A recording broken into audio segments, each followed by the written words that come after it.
નમસ્કાર મિત્રો, તમારું ફરીથી સ્વાગત છે મારા એક નવા વ્લોગમાં।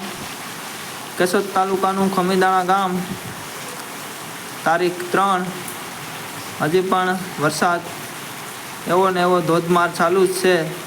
આ તમે રસ્તાઓ પર પાણી જોઈ શકો છો। પહેલી તારીખ, બીજી તારીખ અને ત્રીજી તારીખ 3 દિવસથી ઘેડ વિસ્તારમાં, ખમીદાણા ઘેડમાં જ નહીં પણ સમગ્ર ઘેડ વિસ્તારમાં આવો ને આવો વરસાદ પડી રહ્યો છે। 2 તારીખનો વરસાદ પણ એવો હતો, પાણી આવી ગયું આખા ઘેડ વિસ્તારમાં, અને અત્યારે હજી વરસાદ ચાલુ જ છે। આજ 3 તારીખ,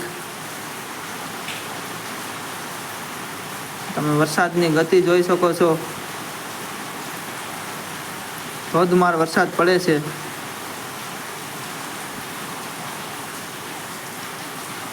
અત્યારે ખમીદાણા ગામમાં આવવાના બધા રસ્તા બંધ છે, બધી જગ્યાએ પાણી આવી ગયું। આખું ખમીદાણા ઘેડ જળબંબાકાર થઈ ગયું છે, અને વરસાદ હજી રોકાણો નથી। આપણે ચાલો મિત્રો, તો વિડીયોને લાઈક કરી દેજો, ચેનલને સબસ્ક્રાઈબ કરી દેજો। ધોધમાર વરસાદ પડે છે। હવે આપણે મળીશું બીજા નવા વ્લોગમાં।